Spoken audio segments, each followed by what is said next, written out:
Hujan turun deras saat mobil mereka menanjak perlahan melewati jalanan berkelok di puncak. Kabut tebal menggantung seperti tirai putih yang menyembunyikan segala sesuatu di baliknya. Di dalam mobil, suasana sunyi. Hanya suara wiper dan tarikan napas berat dari 5 sahabat yang duduk tanpa banyak bicara. Reno yang menyetir melirik ke belakang. Tika tertidur, Vira memeluk jaketnya, dan Nando sibuk dengan ponsel yang sejak tadi tak kunjung mendapat sinyal. Dimas, yang duduk di samping Reno, berkali-kali mengecek maps offline. "Itu vilanya?" tanya Vira tiba-tiba, menunjuk ke bangunan besar yang nyaris tertutup oleh pohon-pohon tua. Reno mengangguk. "Iya, peninggalan pamanku. Udah kosong lebih dari 5 tahun." Mereka turun dari mobil dan berdiri memandangi villa itu. Bangunannya 2 lantai, dengan dinding kusam dan lumut yang merambat hingga ke atap. Jendela-jendela besar tanpa tirai seperti mata yang mengintip diam-diam. "Serius mau nginep di sini?" bisik Tika yang baru terbangun. "Cuma 2 malam, jawab Reno. "Lagian ini gratis." Mereka masuk. Pintu utama berderit pelan saat didorong. Aroma lembab dan debu langsung menyergap. Vira memegang lengan Reno erat-erat.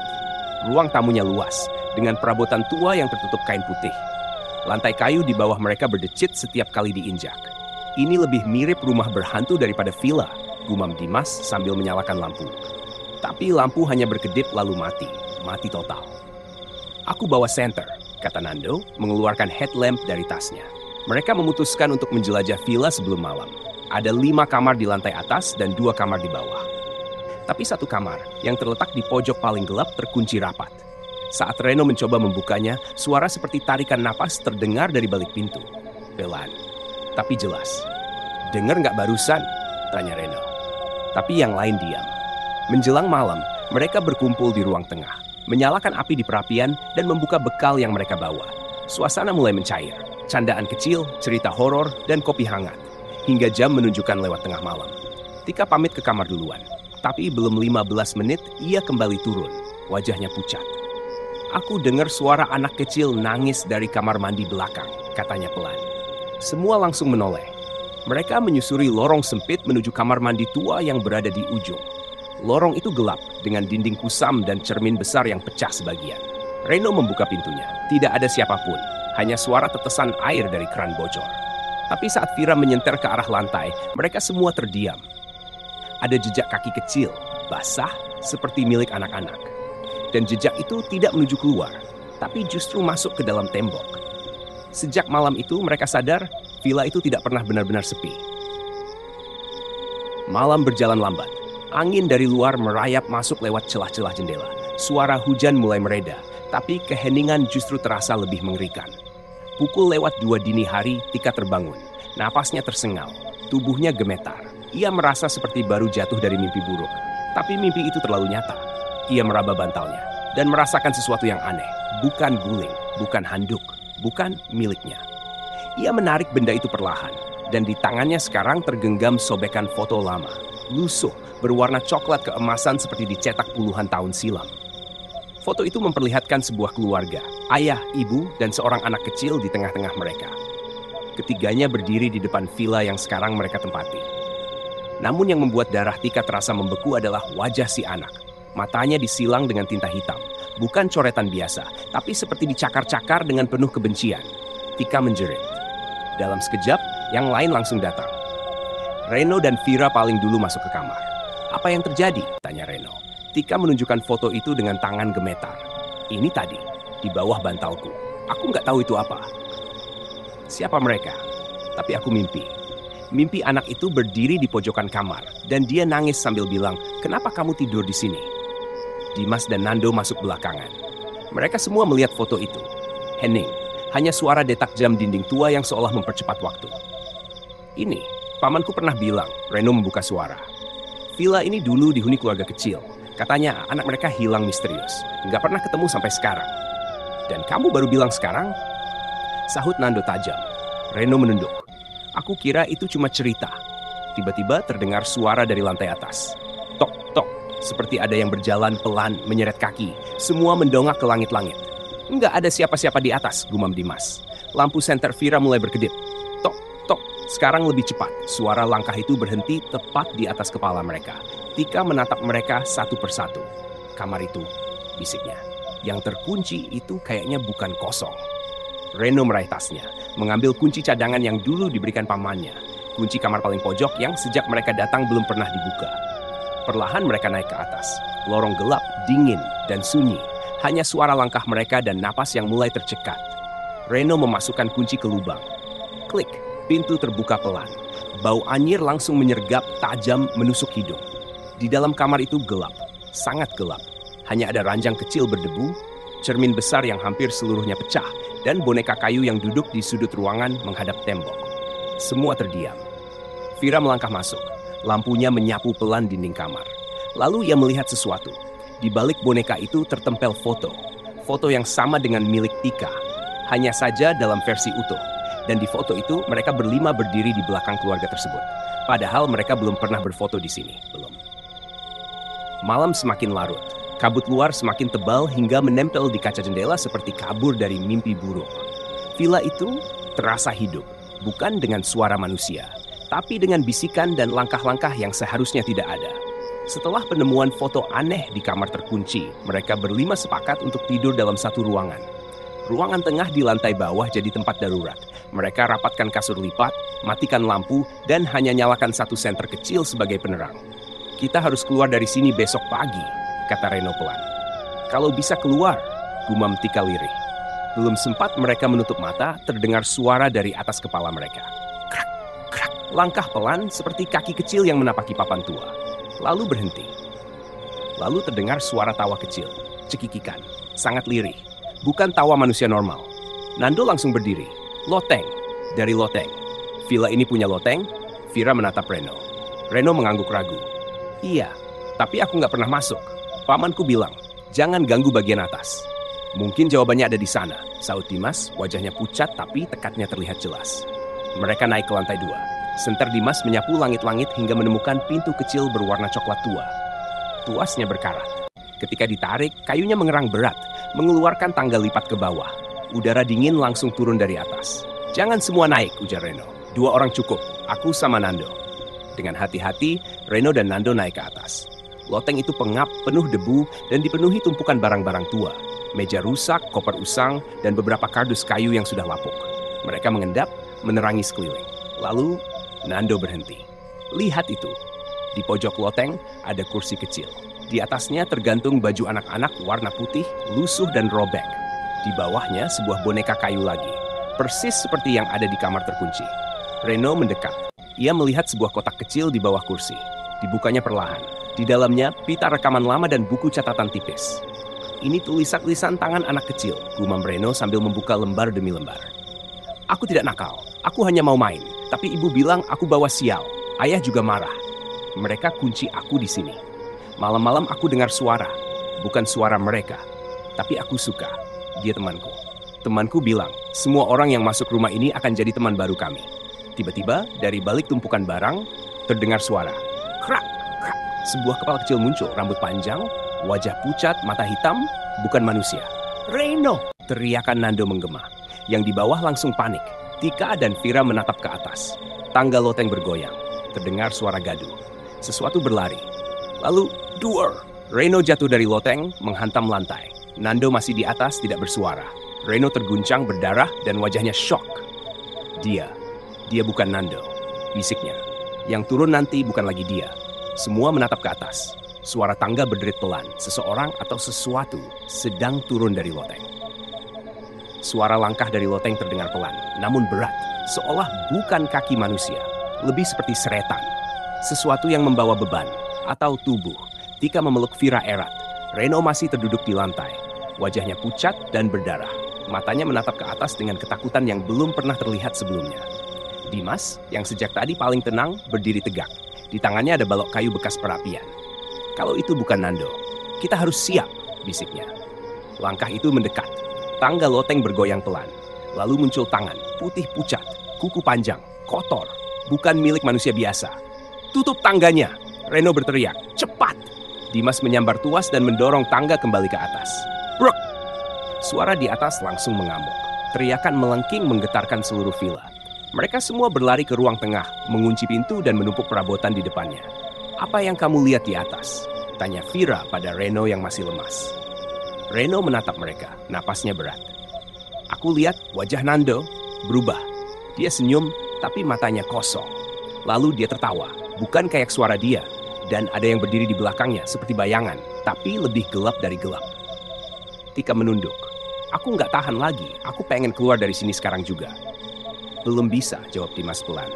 Pintu gerbang terkunci dari luar sejak tadi, seperti ada yang nggak mau kita pergi.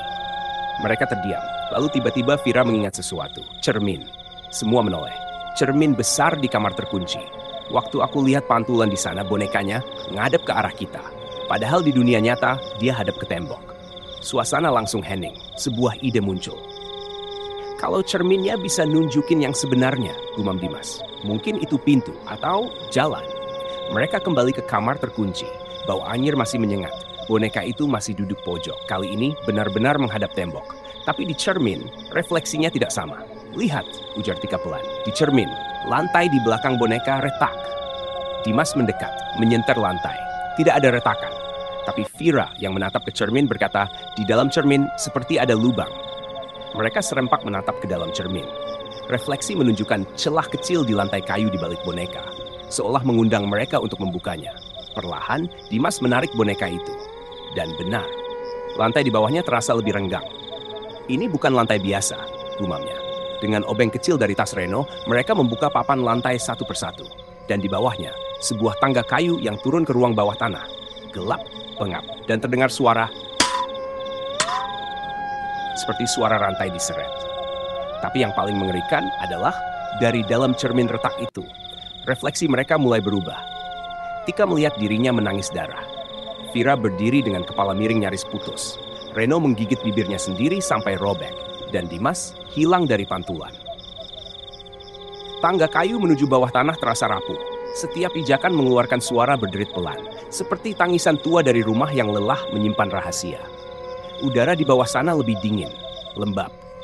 Bau tanah basah bercampur anyir darah memenuhi rongga hidung. Dimas turun lebih dulu, disusul Reno, Vira, dan Tika yang gemetaran di belakang. Mereka hanya membawa satu senter kecil, cahayanya goyah setiap kali jantung mereka berdetak lebih cepat. Ruangan bawah tanah itu sempit tapi panjang. Dindingnya terbuat dari batu bata tua yang berjamur. Di sisi kanan ada lemari kayu besar. Di sisi kiri ada papan-papan kayu yang seperti membentuk peti. Tempat apa ini? Bisik Vira. Reno membuka salah satu peti dengan hati-hati. Di dalamnya pakaian anak-anak, lusuh, basah, dan beberapa ada bercak coklat gelap di ujung kainnya. Tika menggigil. Ini kayak tempat mereka dikurung. Mereka berjalan lebih dalam. Lorong makin sempit dan ujungnya ada pintu besi kecil. Dimas mencoba membukanya. Terkunci. Tapi dari balik pintu itu terdengar suara. Tok, bukan langkah kaki. Tok, tok seperti seseorang mengetuk dari dalam. Ada orang? Tanya Reno. Suara lirih. Tidak ada jawaban. Hanya ketukan yang makin cepat. Tika mundur, napasnya tak beraturan. Dan tiba-tiba suara lain muncul. Bukan dari balik pintu, melainkan dari lorong di belakang mereka. Tawa kecil, lirih. Seperti anak kecil yang sedang bermain petak umpet. Ayo main, jangan pergi dulu. Lampu senter tiba-tiba padam. Semua panik. Vira, Tika, gelap, dingin. Hanya suara napas dan langkah kaki kecil berlari di sekitar mereka. Kenapa kalian buka pintunya? Suara itu berbisik di telinga Tika. Lampu senter menyala lagi. Hanya sebentar dan Tika melihat Nando berdiri di ujung lorong. Wajahnya tertutup rambut, tangannya menggenggam boneka kayu. Tubuhnya gemetar, tapi senyumnya lebar. Nando? Reno mendekat. Tapi Nando mengangkat tangannya perlahan dan menunjuk ke belakang mereka. Semua menoleh.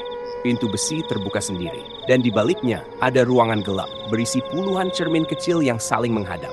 Di tengah-tengahnya berdiri seseorang, wanita.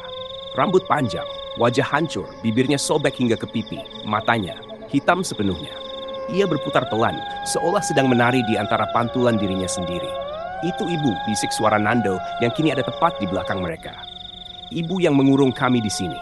Lampu kembali padam, dan yang terdengar setelah itu hanya suara jeritan. Jeritan bergema di bawah tanah. Suara-suara itu menggema dari segala arah, memantul di dinding batu, menyusup ke dalam kepala seperti dengungan kutukan. Lampu senter Dimas kembali menyala, meski hanya separuh kekuatannya. Cahaya itu goyah, seperti enggan menerangi kegelapan di hadapan mereka. Wanita di tengah ruangan kini menatap mereka. Matanya hitam, tatapannya kosong, tapi menyimpan luka dalam yang nyaris bisa dirasakan. Vira melangkah mundur, menabrak Tika yang tubuhnya sudah gemetaran hebat. Siapa dia? Gumam Vira. Nando masih berdiri tenang di belakang. Tapi wajahnya mulai berubah. Matanya menatap kosong. Tubuhnya seperti dipandu oleh sesuatu. Ibu, bisiknya. Dia ibu semua anak-anak yang dikurung di villa ini. Dimas melangkah maju, menatap wanita itu dengan berani, meski tangannya masih gemetar. Apa yang kamu mau? Wanita itu mengangkat tangan, menunjuk ke dinding yang dipenuhi cermin kecil. Perlahan, satu persatu cermin itu menampilkan bayangan yang tak masuk akal. Anak-anak, lusuh, berdarah, menangis. Sebagian terlihat menggenggam mainan, sebagian lainnya duduk diam dengan mata kosong. Di cermin keempat dari kanan, Vira melihat sesuatu yang membuat jantungnya berhenti berdetak sejenak. Dirinya sendiri, tapi dalam keadaan menggantung. Lehernya terlilit kain putih. Tidak, itu bukan aku. Vira menangis. Wanita itu melangkah pelan, dan setiap jejak kakinya meninggalkan noda darah di lantai batu. Dari belakangnya muncul satu persatu anak-anak lain. Tubuh kecil, pakaian kompang camping, mata kosong. Mereka mengelilingi wanita itu, dan mulai menyanyikan lagu. Ibu bilang jangan nakal. Ibu bilang jangan lari. Kalau lari nanti dikurung. Kalau nangis nanti dibuang. Reno menggenggam bahu Tika, membawanya menjauh. Ini bukan tempat manusia lagi, gumamnya. Semua anak-anak itu masih terjebak, ujar Nando pelan. Jiwa mereka nggak pernah pergi, karena pintu belum ditutup. Dimas menoleh. Pintu mana? Nando menunjuk ke langit-langit, ke loteng. Pintu pertama yang dibuka. Lampu senter mulai meredup lagi. Dan dari arah tangga bawah tanah, terdengar langkah pelan, seperti seseorang baru saja masuk villa. Bukan polisi, bukan tetangga, bukan penyelamat. Suara itu berat. Tok-tok, langkah kaki itu berat, lambat. Seolah menekan setiap lantai kayu villa dengan kemarahan yang sudah berkarat oleh waktu. Anak-anak yang tadi mengelilingi wanita itu, kini diam. Mereka mundur. Mata-mata kosong itu mengarah ke arah tangga. Ke tempat suara itu berasal, wanita bermata hitam tiba-tiba bergetar. Bibirnya gemetar, meski tidak bersuara. Ia mundur, bersembunyi di balik cermin terbesar. Ibu takut, kata Nando lirih. Karena ayah lebih kejam dari kematian. Tika menangis. Vira memeluknya berusaha menenangkan buhnya sendiri bergetar hebat. Dimas menggenggam balok kayu lagi, napasnya berat. Siapa ayahmu, Nando? Nando tidak menjawab. Tapi dari arah tangga muncul bayangan hitam besar. Tubuhnya tinggi, kakinya menyeret rantai yang panjang. Di tangan kanannya, palu besi berkarat. Dan wajahnya dibungkus kain putih kotor seperti topeng kematian yang dijahit dari penderitaan. Dari balik kain itu keluar suara berat dan serak. Mana anak-anakku? Suara itu seperti gemuruh, membuat ruangan bergetar ringan. Nando melangkah mundur, wajahnya berubah ketakutan. Ayah, datang buat ambil semuanya kembali. Wanita bermata hitam tiba-tiba berteriak. Tangannya mencakar dinding, memecahkan cermin di sekitarnya. Dan dari setiap cermin yang pecah, keluar asap hitam, melayang cepat, menyelimuti tubuh anak-anak di ruangan itu. Mereka menjerit, menggeliat, sebelum satu persatu menghilang. Tersedot masuk ke retakan cermin yang pecah. Dia ngambil mereka, Reno berteriak. Dia nyedot jiwa anak-anak itu. Dimas menarik semua untuk mundur. Keluar, sekarang. Mereka naik kembali ke ruang atas, meninggalkan bawah tanah yang penuh jeritan dan retakan cermin. Tapi suara rantai masih terdengar. Ayah Nando mengejar mereka. Di ruang tengah, tiba-tiba boneka kayu yang dulu diam, kini berdiri. Dengan suara kecil namun dingin, ia berkata, jika kalian keluar tanpa menutup pintunya, maka semua jiwa akan ikut. Tika menoleh, panik. Apa maksudnya? Nando menatap mereka semua. Kalian yang buka, kalian yang harus tutup, atau villa ini akan terus memburu. Tiba-tiba, dinding villa mulai bergetar. Angin kencang bertiup dari arah loteng, membawa aroma besi karat dan darah. Suara ayah Nando menggelegar. Kalian buka nerakaku, sekarang tanggung jawab kalian. Lampu gantung jatuh, tirai-tirai bergerak sendiri, dan pintu depan terbuka pelan, seolah mengundang mereka lari. Tapi jika mereka kabur, apa yang akan ikut keluar? Angin menerobos masuk dari pintu utama yang terbuka pelan, membawa suara-suara yang tak berasal dari dunia ini. Kembalikan jiwa kami, kembalikan.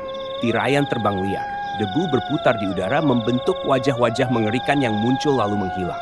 Semua seperti mencoba keluar dari villa bersama mereka. Tika memekik, kita harus keluar sekarang. Nggak bisa, bentak Dimas, menahan Vira yang hampir berlari keluar. Kata Nando, kalau kita pergi tanpa nutup pintu itu, semua makhluk bakal ikut. Suara langkah rantai kembali terdengar. Tok, tok. Ayah Nando makin dekat. Reno menunjuk ke tangga menuju loteng, dia muncul dari sana. Mungkin pintu itu di atas. Mereka semua naik tergesa-gesa, napas tercekat, tubuh penuh debu dan darah kering. Tangga berderit keras seolah akan patah. Loteng itu gelap. Hanya cahaya remang bulan menembus celah genting yang pecah. Dan di ujung ruangan itu ada satu pintu kecil. Bentuknya aneh, tak seperti pintu rumah biasa. Berukir wajah-wajah menangis dan tangan yang mencakar dari dalam. Itu dia, bisik Nando. Wanita bermata hitam tiba-tiba muncul di belakang mereka.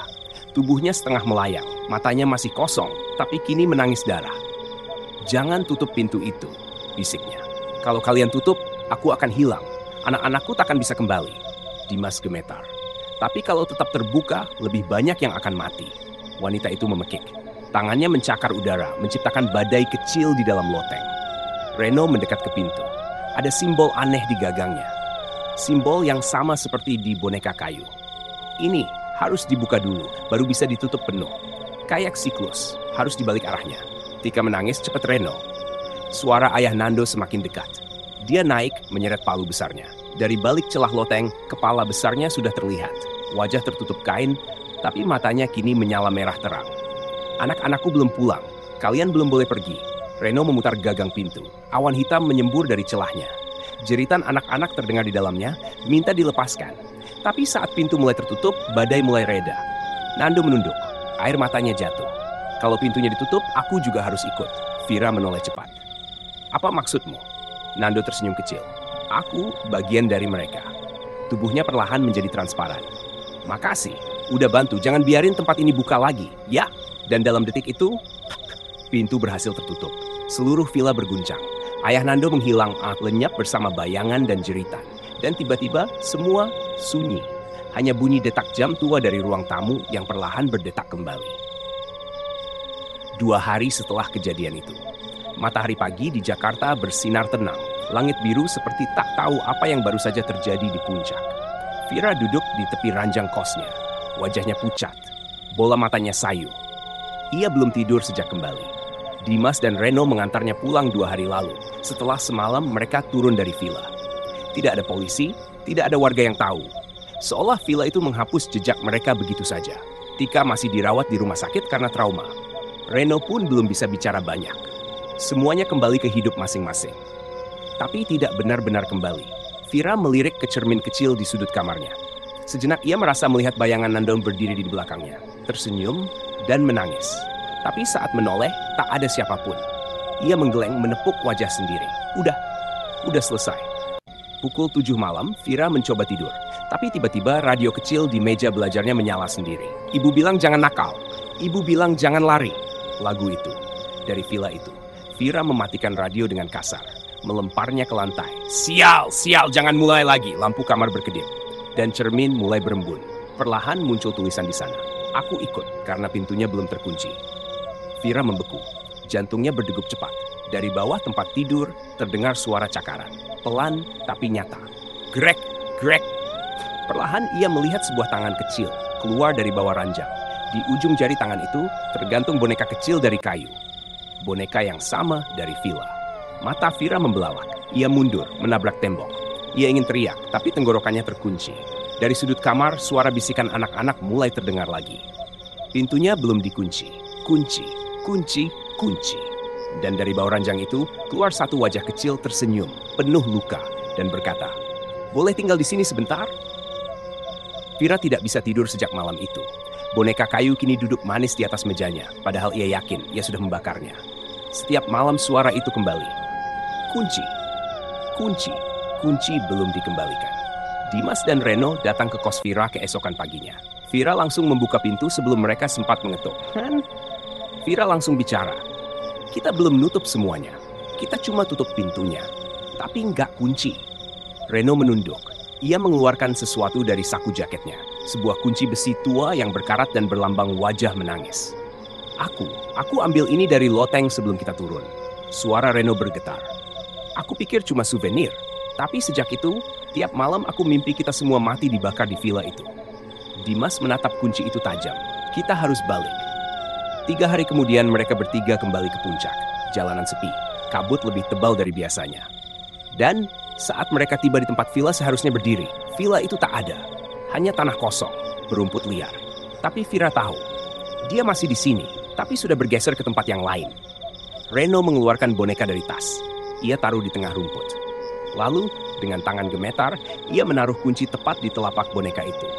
Seketika, angin berhenti. Langit menjadi gelap meski matahari masih tinggi. Dan dari tanah perlahan muncul fondasi villa. Dinding-dinding kusam, jendela-jendela penuh lumut. Villa itu kembali seolah memanggil mereka masuk untuk terakhir kalinya. Dimas memimpin. Cepet, kita harus cari pintunya. Mereka masuk ke dalam. Semuanya sama, bau darah, tangisan samar, cermin retak, dan boneka-boneka menggantung. Di ruang bawah tanah, mereka menemukan pintu itu lagi. Masih tertutup rapat, tapi berdenyut seperti jantung. Reno berdiri di depan pintu. Ia menggenggam kunci itu erat. Aku siap. Saat ia memasukkan kunci ke lubangnya, suara anak-anak menggema dari seluruh ruangan. Jangan tutup, jangan tinggalin kami. Tapi Reno memutar kunci itu. Maaf, tapi tempat kalian bukan di sini. Dan dalam sekejap, villa itu runtuh dalam kabut hitam. Jeritan memecah udara, boneka-boneka terbakar. Semua cermin pecah serentak, dan hening. Dimas, Vira, dan Reno terbaring di rerumputan. Napas terengah, tubuh penuh debu dan darah kering. Tidak ada lagi villa, tidak ada lagi suara. Semuanya berakhir. Atau begitu mereka kira. 6 bulan kemudian, seorang anak kecil di Jakarta menemukan boneka kayu di tong sampah. Ia tersenyum membawanya pulang. Dan malamnya dari cerminnya muncul tulisan. Pintunya sudah dikunci, tapi aku sudah keluar.